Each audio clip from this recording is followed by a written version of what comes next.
Saaxiibayaal, fiidiyogan waxaanu ku falanqeyn doonaa dhaawacyada Real Madrid, Man City, sidoo kale Arsenal, Chelsea iyo sidoo kale kooxda kubadda cagta ee Bayern Munich oo qaatay bilaha taagan.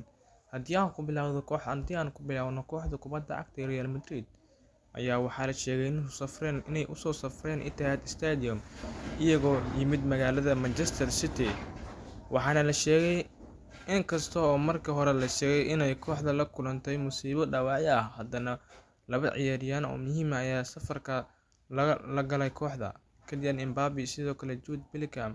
Mbappe waxa uu ka soo kabanayaa dhaawac jilibka ah, halka Jude Bellingham uu ka soo kabanayo dhaawac muruqa ah. Labadan ciyaaryahan waa diyaar, laakiin waxaa suuragal ah inaysan bilaabin kulanka sababtoo ah weli kama aysan boqolkiiba boqol, waxaana suurtagal ah in ciyaarta bedel ay ku yimaadaan. Haddii aan fiirino ciyaartoyda maqan kooxda kubadda cagta Real Madrid, waxaa ka maqan Rodrigo oo qalliin jilibka uga maqan, Eder Militao oo isna dhaawac muruq uga maqan, Ferland Mendy isagana maqan, Alvaro Carreras oo dhaawac kaga maqan isagana. Haddii aan fiirino kooxda kubadda cagta ee lagu magacaabo Real Madrid, waxaa daafaca ciyaaraya Dean Huijsen iyo Rudiger. Tani waxay si weyn yareyn kartaa awoodda Man City ee ka joojinta weerarka. Sidoo kale, haddii aan fiirino Manchester City, waxaa dhaawacyo kaga maqan John Stones iyo sidoo kale Rico Lewis. Labadan ciyaaryahan waxaa laga saaray kulamo dhowr ah ciyaartoy si taxaddar ah. Xaaladda Savinho, haddaan fiirino, Savinho isla wuxuu qabaa dhaawac kale, laakiin waxaa la filayaa inuu soo laabto lugta labaad ee caawa la ciyaari doono. Saameynta Pep Guardiola waxa uu haystaa ikhtiyaarro kala duwan oo difaac u safri karo, laakiin soo laabashada ciyaaryahanada muhiimka ah waxay ka dhigan tahay inay Pep xoojin karto daaficiisa. Haddii aan fiirino Arsenal waxay wajaheysaa xaalad dhaawacyo ah sida uu sheegay tababaraha Mikel Arteta, isagoo ku tilmaamay in arrintan ay xasaasi tahay, iyagoo la ciyaaraya caawa Bayer Leverkusen.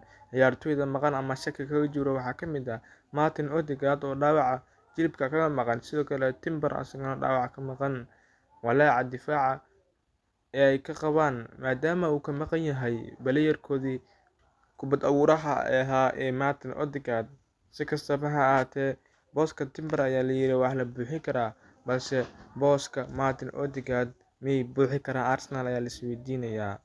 Haddii aan fiirino kooxda kubadda cagta Chelsea, waxay hore ugu dambeysay natiijo aad u dhow kooxda aad uga xun kooxda kubadda cagta PSG. Dhaawacyada Chelsea sida Reece James, sidoo kale James Gittins iyo Estevao ayaa shaki galay kadib dhaawaca tababarka Estevao.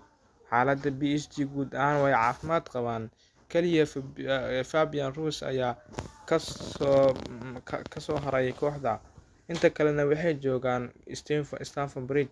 Dhaawacyadan waxay si weyn u yareeyeen rajada Chelsea ee inay soo laabtaan kulanka.